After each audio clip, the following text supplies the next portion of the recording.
Quand j'ai vu ce livre de 180 pages, je me suis dit, oh là là, qu'est-ce qu'il faut raconter là-dessus quoi. Bon. Et donc, ceux qui étaient là l'ont vu la dernière fois, chaque mot est expliqué assez profondément, et c'est d'une beauté, d'une poésie magnifique. Et Jean-Yves Leloup, voilà, l'auteur. Et en plus, cet auteur a beaucoup d'humour. Et là, donc, il se pose la question, tout simplement, oui, mais qui est le Père? Alors, au départ, on va chercher dans l'éthologie. Plus on monte dans l'échelle de la complexité des animaux, plus le mâle, pas encore le père, va prendre de l'importance. Chez les insectes, une fois la semence transmise, soit il meurt, soit il est bouffé par la femelle. Ça, c'est fait.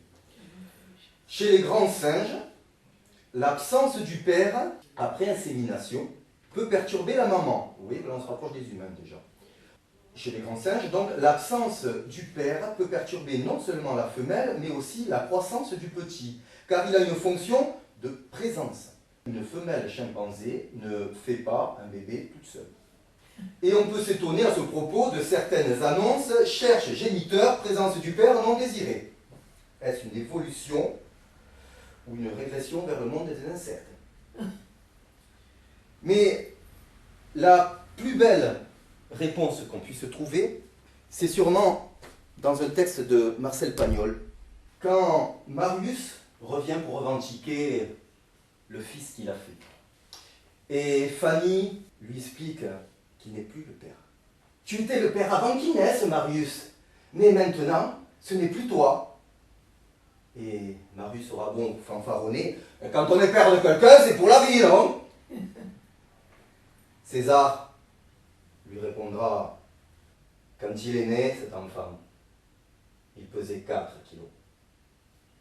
Aujourd'hui, il pèse 9 kilos. Et tu sais ce que c'est 5 kilos de différence. C'est 5 kilos d'amour. Et pourtant, c'est léger l'amour. Et toi, Marius, qu'est-ce que tu lui as donné à cet enfant? Moi, je lui ai donné la vie. La vie, ouais. Les chiens aussi donnent la vie. Les taureaux aussi. Cet enfant, tu ne l'as pas voulu. Ce que tu voulais, c'était ton plaisir. La vie, ne dis pas que tu la lui as donnée. Il te l'a prise. C'est pas pareil. Oui, mais enfin, le père, c'est qui? Celui qui donne la vie ou celui qui paye les biberons? Le père, c'est celui qui aime. Celui qui aime. Alors, quand je faisais ma prière sur les bancs de l'église ou devant mon lit tous les soirs, la tête baissée, de peur du courroux de cette phrase, « Notre Père, que ta volonté soit faite », qu'est-ce qui va me tomber sur la gueule encore? Oh! C'est notre Père, celui qui aime. Alors, que ta volonté soit faite.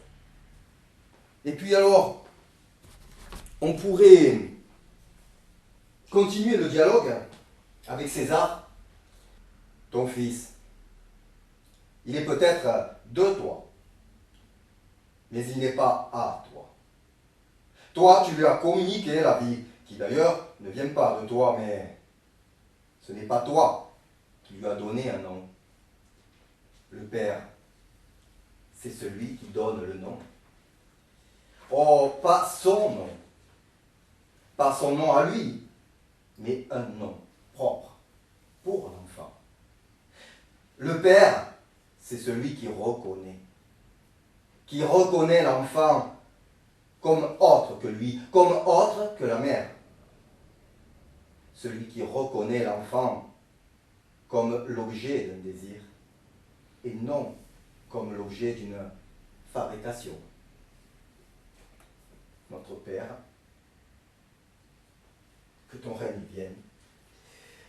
Reconnaissez que c'est une magnifique définition du mot Père. Il faut rendre à César ce qui est à César. Et à Dieu ce qui est à Dieu. Le Père, c'est lui qui aime.